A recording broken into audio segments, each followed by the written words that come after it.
Hi folks, this is Tony for aminutetomidnight.com with a news and views update.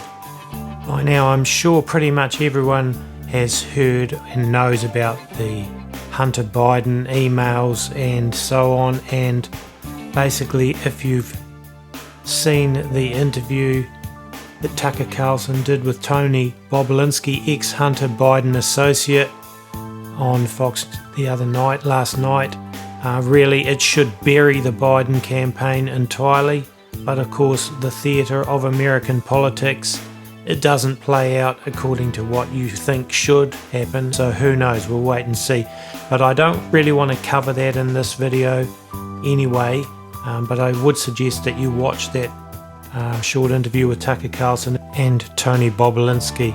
And by the way, I'm not advocating for Fox News any more than I would for CNN or any other news outlet whom I don't really trust, because there is an agenda, but this should give you some idea of the corruption in the Biden's family anyway. I want to start off with a little bit of an article in the Washington Post, which says less than half of British residents view news organisations as trustworthy sources of COVID-19 information. Trust in British news organisations has taken a hit during the pandemic, with less than half the country viewing them as a reliable source of information about the coronavirus, according to a report from the Reuters Institute for the Study of Journalism at the University of Oxford. Well, I would say that many of us outside of Britain also don't trust the news and the media in terms of what's truth about the coronavirus. Now, if we look at this article in the Washington Post, well, further down the article, it also says protests turn violent in Italy and Spain. Protests over new measures to curb the spread of the coronavirus have turned violent in parts of Italy and Spain on Monday as the number of new cases in both countries continues to rise. Like most other European countries, Italy and Spain have been reluctant to return to full lockdowns despite being among the first democracies to opt for that approach in spring, fearing rising unemployment and growing public fatigue with curbs this winter. Many governments across Europe have instead pursued localised and more targeted measures.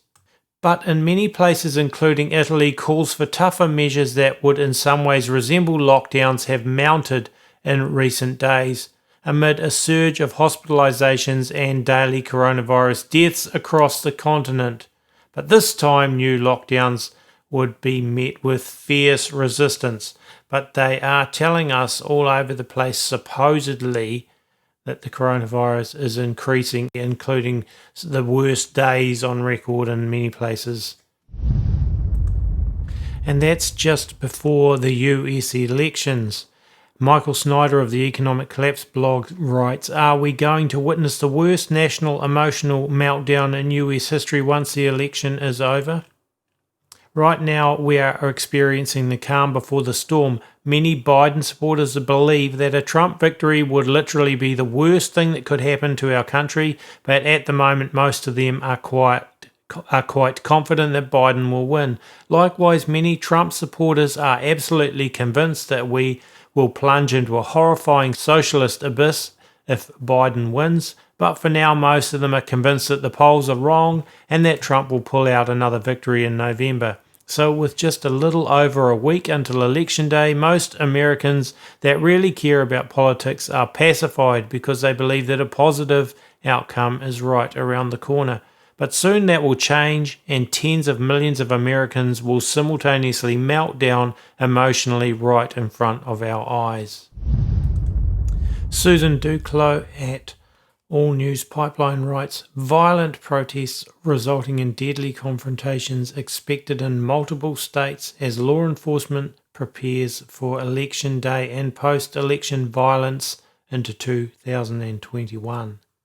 An article on Fox News said activist groups plan widespread disruptive election activities to thwart potential Trump coup. Trump will not leave office without mass mobilization and direct action, the group says on its website.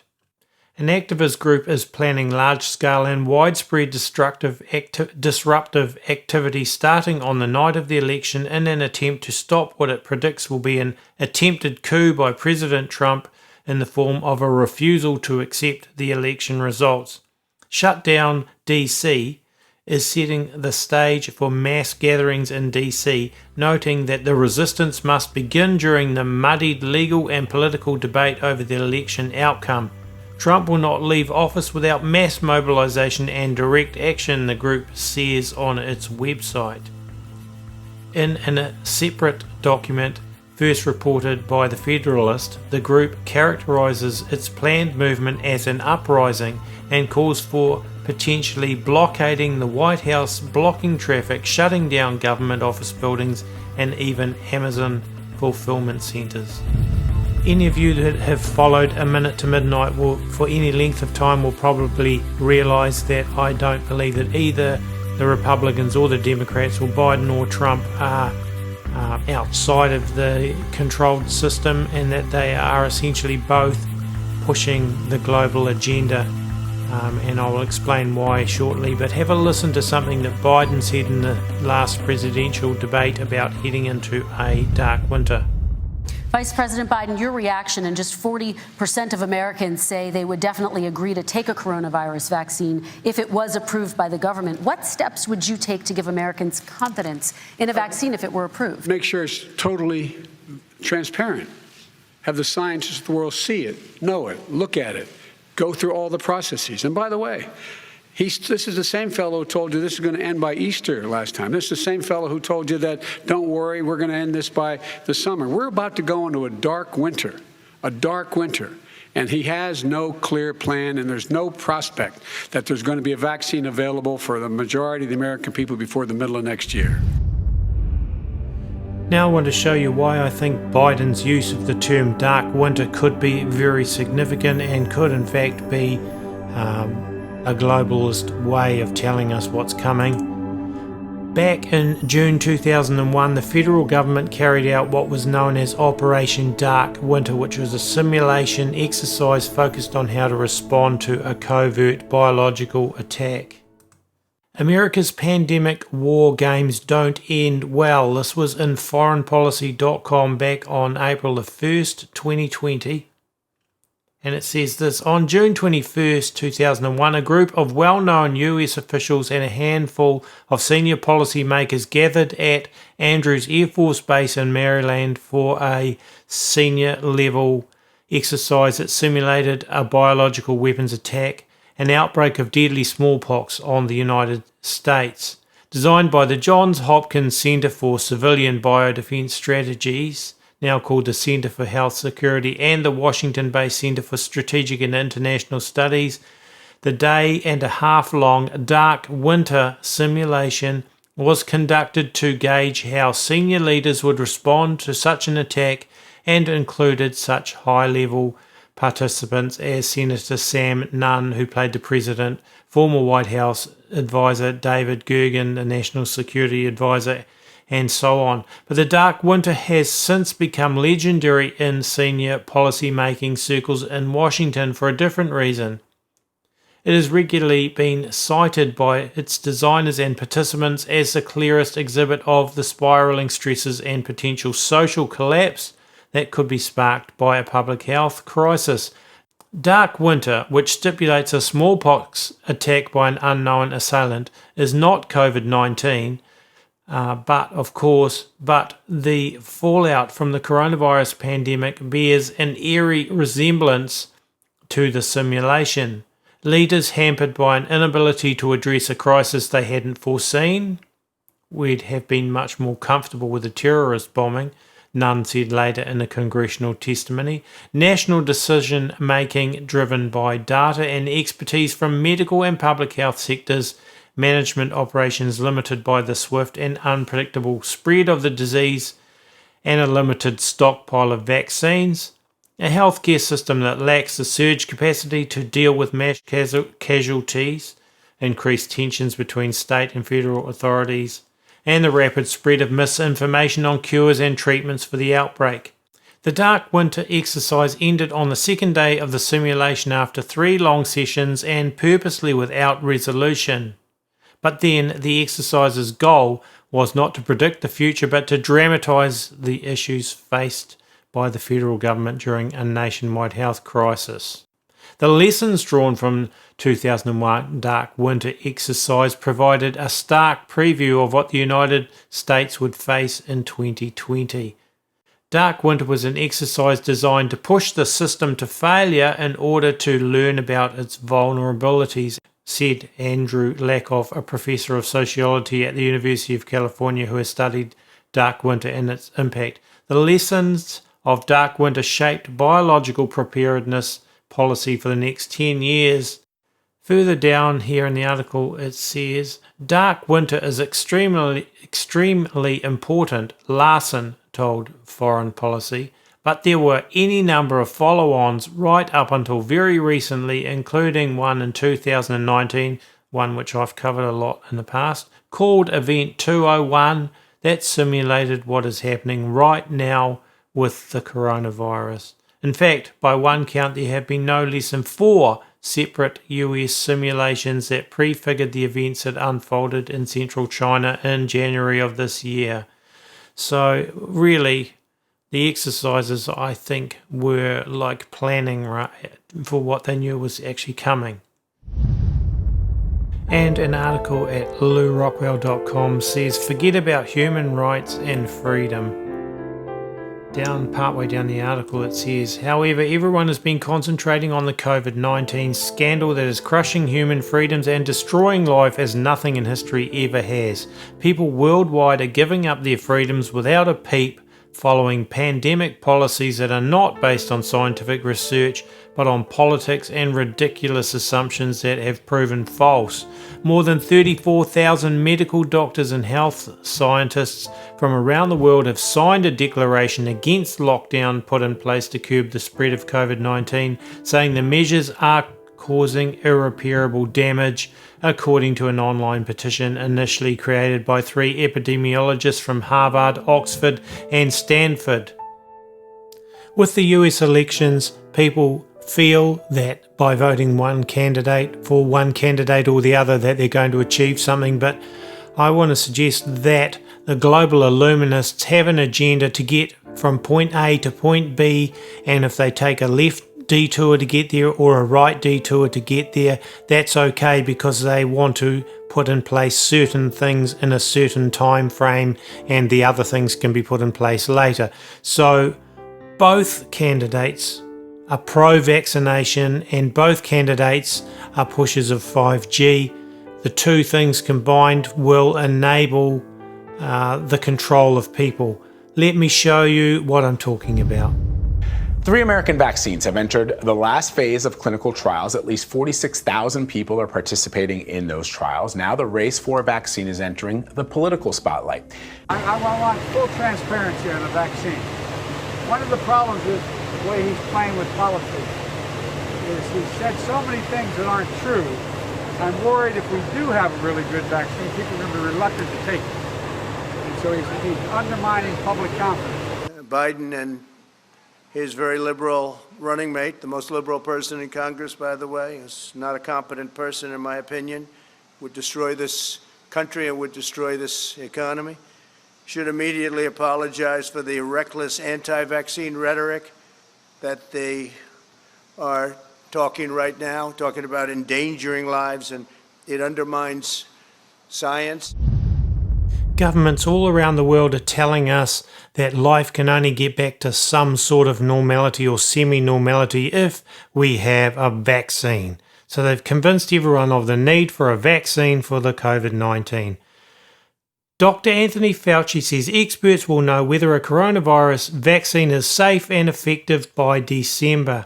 One of America's top government scientists says a coronavirus vaccine could be available to the US by December if it proves safe and effective. Dr. Anthony Fauci, who is the director of the US National Institute of Allergy and Infectious Diseases, spoke about the vaccine developments during an interview with the BBC. He said experts will know whether a vaccine is safe and effective by the end of November or beginning of December. However, if that is indeed the case, many Americans won't be able to access a potential vaccine until 2021. The amount of doses that will be available in December will not certainly be enough to vaccinate everybody. You'll have to wait several months into 2021, Fauci told the BBC's Andrew Marr. Fauci, of course, is another one of these that are pushing the global agenda big time. Donald Trump and his administration has given billions in order to develop a vaccine to companies run by Bill Gates and the like. Trump also pushes 5G, and so does Biden. Combine the two and you have the perfect control mechanism for the populace on a global scale. So the puppet masters can give the illusion of nationalist freedom through Trump and the Republicans, or leftist tyranny and no oil industry through Biden and the Democrats, but either way their big goal is being pushed forward, and that is widespread vaccination and COVID passes with proof of vaccination, combined with 5G and satellites and surveillance and bio-identification everywhere. That is what they want right now. That's the foundation for the rest of the Agenda 2030 and Great Reset world. The other stuff can be gained later if needs be, as long as they get these two things in place first. Neither Trump nor Biden would stand in the way of it. In 5G technology, the president tweeted out earlier today, "I want 5G and even 6G technology. It is far more powerful, faster, and smarter than the current standard." 5G will be as much as 100 times faster than the current 4G cellular networks. It will transform the way our citizens work, learn, communicate, and travel. It will make American farms more productive, American manufacturing more competitive, and American healthcare better and more accessible. But Joe Biden is also keen on pushing 5G as well and investing in it. He says here on his campaign page, with investments in research and development to spur advances in clean energy, quantum computing, artificial intelligence, 5G, and high-speed rail. And basically Biden administration will join together with Democratic allies to develop secure private sector-led 5G networks. One of the things that 5G would do is to give more power to the global surveillance net, such as this drone company based in Carlsbad has found a way to use their drones to help fight against COVID-19. Owner of FDI Drones created new software that uses artificial intelligence to track the size of crowds as well as the distance between people. He hopes it can be used to enforce social distancing in public places. The software connects a drone camera with a computer, feeding real-time information about crowd size and social distancing. It can also detect which people are wearing masks and which people aren't. On the computer screen, green dots show people who are properly distanced, red dots mean they are too close. It can be used at parks, beaches, schools, shopping centres, concerts, or anywhere else people gather. And the software isn't confined to drones. It can be installed on street light cameras similar to the technology the city of San Diego uses in the Internet of Things system. Then we go over to the UK, for example, how Big Brother is watching your social distancing. Fury as traffic flow cameras are secretly switched to monitor millions of pedestrians in government-backed COVID project. Millions of people are being monitored for social distancing as part of a government-backed project secretly rolled out across Britain, the Daily Mail revealed.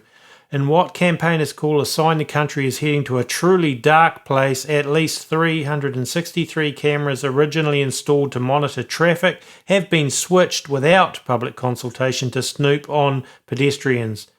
An investigation revealed that Vivacity Labs, the company behind the artificial intelligence camera technology, was awarded almost £50,000 by the Department for Business, Energy and Industrial Strategy in June to improve the collection of social distancing data.